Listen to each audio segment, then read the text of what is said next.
लोकसभा चुनाव से पहले ग्वालियर चंबल अंचल एक बार फिर से चर्चा में है। चर्चा राजा और महाराज को लेकर हो रही। इस बीच गुना में सियासत का नया किरदार अरुण यादव भी उम्मीदवार की भूमिका में पहुंच गए हैं। कांग्रेस ने दिग्विजय और अरुण यादव के जरिए सिंधिया को घेरने की रणनीति बनाई है, जबकि सिंधिया कांग्रेस के हर दांव पर भारी पड़ते दिख रहे हैं।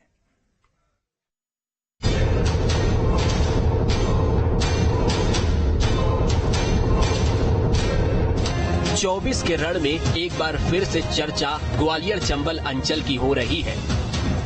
राजा और महाराज की वजह से ग्वालियर चंबल चुनावी राजनीति का केंद्र बनता जा रहा है। इस अंचल के दो नेता ज्योतिरादित्य सिंधिया और दिग्विजय सिंह देश की राजनीति में बड़ी भूमिका रखते हैं, लेकिन जब बात ग्वालियर चंबल की हो तो दोनों का सियासी कद एक दूसरे पर भारी पड़ जाता है। बीजेपी ने ज्योतिरादित्य सिंधिया को गुना से चुनावी मैदान में उतार दिया है, तो कांग्रेस ने पूरे चिंतन मंथन करने के बाद अरुण यादव को उतारने की तैयारी की है। सिर्फ इतना ही नहीं, अरुण यादव को सपोर्ट करने के लिए राघवगढ़ रियासत के राजा और पूर्व सीएम दिग्विजय सिंह को उनके अपने गढ़ रायगढ़ की सीट पर कांग्रेस उतारने जा रही है। माना जा रहा है दिग्विजय गुना में भी प्रभाव रखते हैं। राजगढ़ गुना से लगा हुआ जिला है, ऐसे में यहाँ कड़ा मुकाबला हो सकता है। लोकसभा का टिकट देके मुझे लगता है भारतीय जनता पार्टी ने सिंधिया जी को फंसा दिया है और अभी बीजेपी की सरकार है। हम तो बीजेपी की सरकार को हटाना चाहते हैं, इसलिए हमने अपने बड़े दिग्गजों को चुनाव में उतारा है। हालांकि अभी घोषणा नहीं हुई, लेकिन मुझे पूरा विश्वास है कि दिग्विजय सिंह जी को वहां से टिकट दिया जाएगा। प्रभाव का सवाल नहीं है। अरुण यादव एक तो जातिगत समीकरण के हिसाब से वो जगह उनको सूट करती है। तो निश्चित रूप से आप माने कि ये सिंधिया की घेराबंदी के ही लिए रणनीति बनाई गई होगी, क्योंकि अरुण यादव हालांकि इस क्षेत्र से उनका कुछ लेना देना नहीं है, लेकिन वो प्रदेश कांग्रेस के अध्यक्ष रहे हैं। उनके पिताजी सुभाष यादव कांग्रेस के बहुत बड़े नेता थे और खासतौर पर यादव समाज के बहुत बड़े नेता थे। तो गुना संसदीय क्षेत्र में यादवों की तादाद अच्छी खासी है। सवाल वही है कि दिग्विजय सिंह का जो राज परिवार है, उस राज परिवार का भी राजगढ़ पर उतना ही असर है जितना कि गुना संसदीय क्षेत्र में है। राजनीति में रुचि रखने वाला हर व्यक्ति ये जानता है कि दिग्विजय और सिंधिया परिवार की कभी नहीं बनी।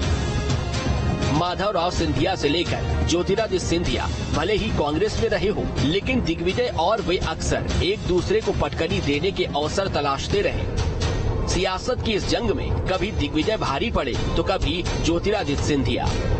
ऐसे में 2024 के रण में जब सिंधिया बीजेपी की ओर से गुना पर ताल ठोक रहे हैं, तो दिग्विजय सिंह और अरुण यादव गुना सीट पर चक्रव्यूह की रचना करते हुए नजर आ सकते हैं।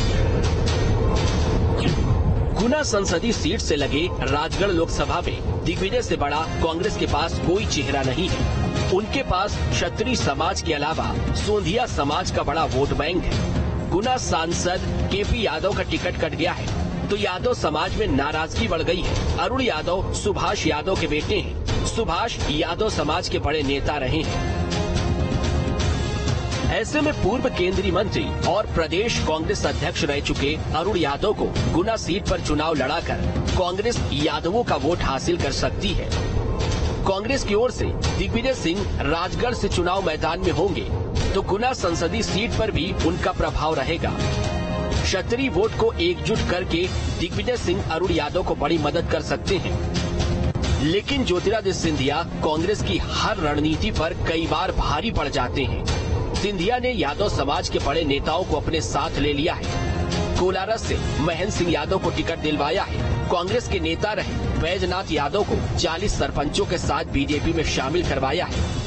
यानी जीते हुए विधायक महेंद्र यादव और हारे हुए कांग्रेस के प्रत्याशी बैजनाथ यादव दोनों ही सिंधिया के साथ हैं। ज्यादा सिंधिया जी का सवाल है, मेरा मानना है कि पूरी तरह भरोसा है हम लोगों की। आज तक जिस मार्जिन से हम जीते हैं, उससे बड़े मार्जिन से हम लोग वहाँ पर जीतने जा रहे हैं। यही हाल हमारी बाकी तीनों सीटों का है। कांग्रेस टक्कर में कहीं नहीं है, उम्मीदवार उनके पास नहीं है, नेता नहीं है, नीयत उनकी ठीक नहीं है। देखिए, अरुण यादव जी गुना शिवरी लोकसभा सीट से खड़े होते हैं तो उनका बहुत ज्यादा जातिगत प्रभाव हमें दिखाई नहीं देता। इसका कारण है कि एक तो ज्योतिरादित्य सिंधिया जी तो लगभग पहले से ही तय थे कि उनको चुनाव लड़ना है, तो इसकी रणनीति वो पूर्व से ही चल रहे थे। तो पहले विधानसभा चुनाव से पहले ही उन्होंने महेंद्र यादव जी को टिकट दिलाया कोलारस विधानसभा क्षेत्र से, जिसमें कि शिवपुरी जिले में सबसे ज्यादा यादव समाज के लोग हैं। तो पूरा यादव समाज एक तरह से आप मान के चलिए कि वो इस समय सिंधिया जी के साथ है। गुना में सिंधिया का प्रभाव जाने तो गुना को सिंधिया परिवार का गढ़ कहते हैं। राजमाता विद्या राजे सिंधिया से लेकर माधवराव सिंधिया और ज्योतिरादित्य सिंधिया बार बार सांसद बनते रहे। ज्योतिरादित्य सिंधिया केवल एक बार चुनाव हारे हैं। 2019 में बीजेपी उम्मीदवार से चुनाव हार गए थे। इस क्षेत्र में जितना प्रभाव दिग्विजय सिंह का है, उससे कहीं ज्यादा सिंधिया का है। लेकिन अब सिंधिया खुद बीजेपी में है, यानी जिन इलाकों में ज्योतिरादित्य सिंधिया कांग्रेस के उम्मीदवार के तौर पर हारते रहे और बीजेपी जीतती रही, उसमें गुना लोकसभा की गुना विधानसभा सीटें भी रही हैं। अब इसमें सबसे बड़ी भूमिका रघुवंशियों की होगी। क्या राम मंदिर का प्रभाव उन्हें सिंधिया की तरफ खींचेगा? अब इस पर जोर लगाया जाएगा। सिंधिया के पास इस समय सबसे बड़ा सपोर्ट तो मोदी का नाम है। ऐसे में वे कांग्रेस पर भारी पड़ सकते हैं। दिग्विजय और अरुण यादव जनता के नेता रहे हैं और सिंधिया भी अब जनता में अपनी पकड़ मजबूत बनाने की कोशिश में जुटे हुए हैं। यानी सिंधिया की सोशल इंजीनियरिंग सफल हो गई तो कांग्रेस की सिंधिया को गिराने की रणनीति मुश्किल में पड़ जाएगी। दिग्विजय अरुण यादव मिलकर जाति समीकरण बिठाने में सफल रहे तो सिंधिया के लिए मुश्किलें हो सकती हैं। ज्योतिरादित्य सिंधिया गुना से बीजेपी के प्रत्याशी हैं तो कांग्रेस ने अपनी नई रणनीति चुनावी मैदान में उतारने की तैयारी कर ली है। ज्योतिरादित्य सिंधिया अब राजनीति में परिपक्व हो चुके हैं और कांग्रेस के हर दांव पर वे भारी पड़ते जा रहे हैं। अब चुनाव कैसे होगा, किसकी रणनीति किस पर भारी पड़ेगी, इसका फैसला जनता करेगी। लेकिन पूरे देश में इन 2 सीटों की चर्चा अब सबसे ज्यादा हो रही है। Vinod Sharma, news state, Gwalior.